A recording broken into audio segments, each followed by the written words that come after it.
Saat ini motor jadul harganya semakin gak masuk akal. Jadi buat kita yang memiliki gaji UMR, jangan berharap memiliki motor jadul untuk dijadikan hobi, apalagi koleksi. Ya nikmatin aja punya orang. Motor-motor jadul yang memiliki harga fantastis saat ini ada Satria Hiu. Motor ini saat ini memiliki harga di 25-50 jutaan, tergantung kondisi. Kemudian ada juga motor yang gak diduga-duga bisa mahal, yaitu Yamaha Mio generasi pertama.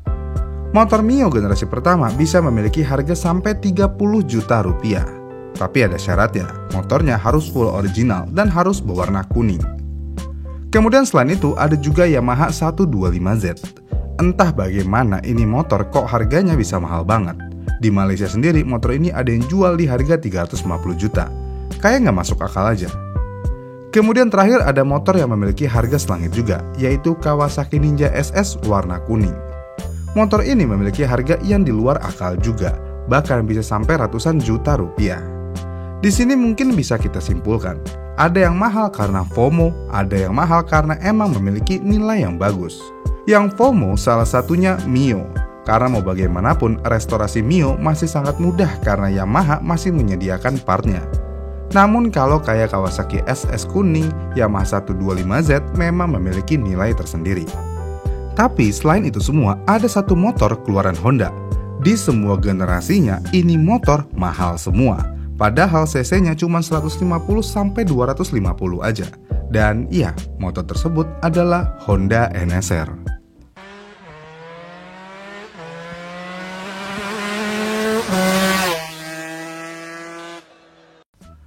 Honda NSR sebenarnya ada dua varian 150 dan 250.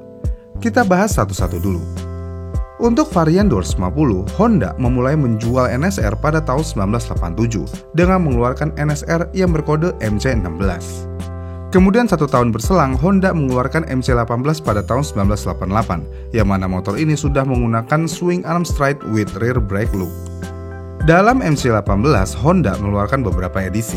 Misalnya MC18 R2J, NSR 250R SP R4J, Roadmans MC18, MC18 R5K, dan MC18 R6K.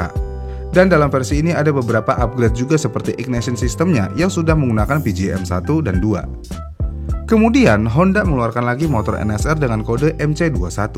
Dan seperti biasa ada beberapa variannya seperti Roadmans MC21 dan SP. Kemudian dalam waktu dekat lagi Honda mengeluarkan lagi motor barunya pada tahun 1996 dengan kode MC28.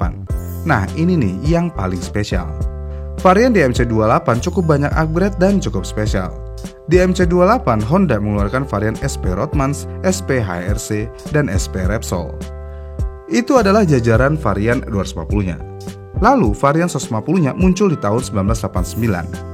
Peluncuran Honda NSR 150R dibarengi juga dengan momen spesial Michael Doohan yang berhasil memenangkan GP500 dengan NSR 500. Kemudian beberapa tahun berselang, tepatnya pada tahun 92, Honda mengeluarkan Honda NSR lagi yang bernama NSR 150RR. Di model ini, fairing jauh lebih sporty, lebih aerodinamis dan memiliki ciri khas lampu bulat di depan dan belakang. Kemudian pada tahun 1996, Honda mengeluarkan NSR 150 SP.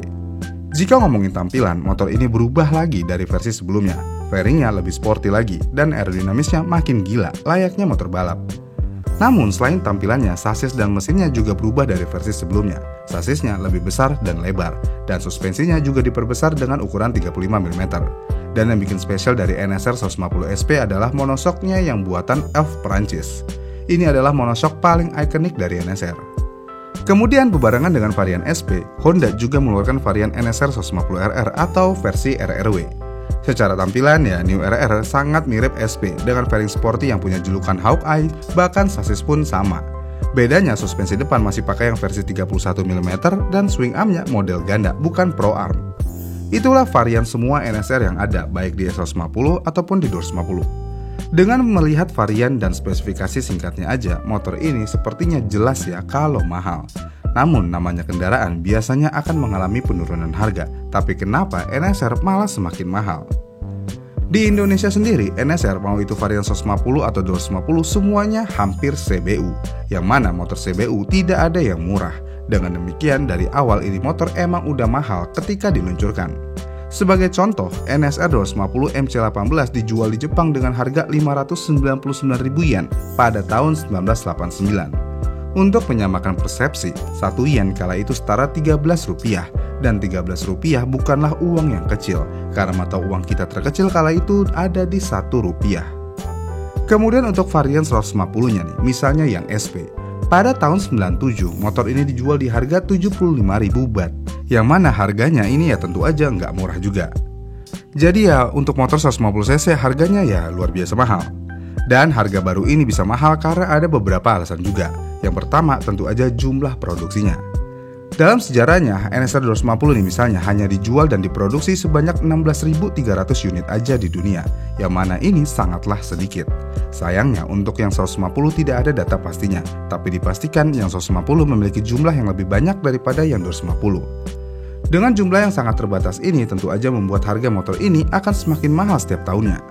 Kemudian yang membuat motor ini mahal dari awal adalah sejarahnya. NSR digunakan Honda untuk mengikuti acara balap paling bergengsi di dunia, yaitu MotoGP. Kala itu, NSR 500 menjadi andalan Honda untuk memenangkan balapan dengan Michael Doohan. Jadi ya nggak heran Honda menjual mahal motor ini. Dan terakhir, kenapa motor ini bisa dijual mahal dari awal karena teknologinya.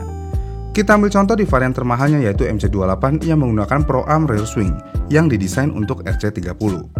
Dengan Pro Arm tentu aja membuat motor ini menjadi lebih menarik dan canggih. Dan juga untuk MC28 untuk pertama kalinya Honda menggunakan teknologi PGM4 yang mana motor ini tidak menggunakan kunci, melainkan kartu atau smart card.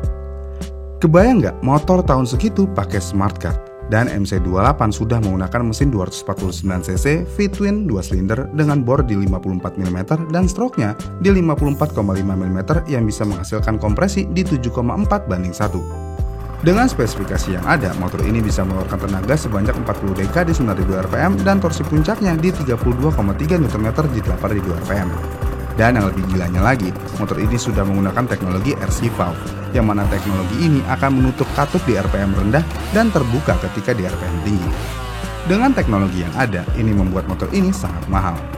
Namun kenapa saat ini harganya nggak turun-turun, malah semakin mahal? Ya tentu aja yang pertama karena kelangkaannya, dan yang kedua karena gorengan, dan yang ketiga karena partnya mahal.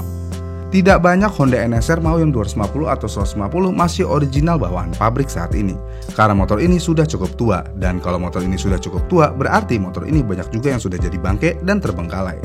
Dan karena hype motor ini lagi naik, banyak orang yang melakukan restorasi. Dan sayangnya lagi, karena motor ini CBU dari awal, partnya sangat mahal dan agak sulit didapat. Dengan perjuangan restorasi yang luar biasa, ini tentu aja membuat harga NSR menjadi sangat mahal lagi. Kemudian faktor selanjutnya, NSR benar-benar memiliki sejarah yang dekat dengan MotoGP. Tidak ada motor produksian massal yang bisa mengalahkan pesona NSR, mau dari segi desain, segi mesin, dan lainnya. Tidak ada motor yang lebih baik daripada motor ini. Dan terakhir, Honda NSR, apalagi yang varian SP mau di 150 atau 250, ini adalah motor 2 tak paling ganteng sepanjang masa. Nggak ada motor yang memiliki aura layaknya Honda NSR. Walaupun mesinnya cuma 150 ataupun 250cc, tapi auranya moge look banget. Dan yang pasti nih, tampilannya tersebut juga didukung oleh suara yang merdu.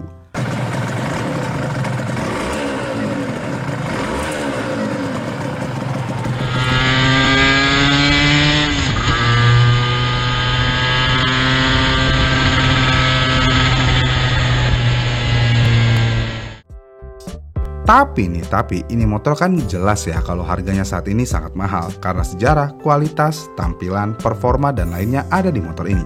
Bahkan terakhir ada berita, MC28 SP ada yang jual sampai 200 jutaan lebih. Tapi yang saya masih bingung kenapa Yamaha 125Z bisa mahal. Kemarin sih ada yang komen juga nih di video 125Z bisa mahal. Katanya itu hanya digoreng di komunitasnya aja sehingga harga motor ini bisa mahal. Ya mungkin juga sih hal itu bisa terjadi. Tapi kalau NSR sendiri tanpa perlu digoreng pun ini motor emang udah jadi gorengan dari awal. Nggak kebayang sih harga NSR 10 atau 20 tahun ke depan harganya berapa. Buat kalian yang punya motor ini, simpan aja sampai kapanpun, karena tidak akan ada lagi motor yang sekeren ini sampai kapanpun. Bagaimana nih menurut kalian? Apakah NSR layak dengan harga segini? Komen di kolom komentar di bawah ya, dan sampai jumpa di video selanjutnya.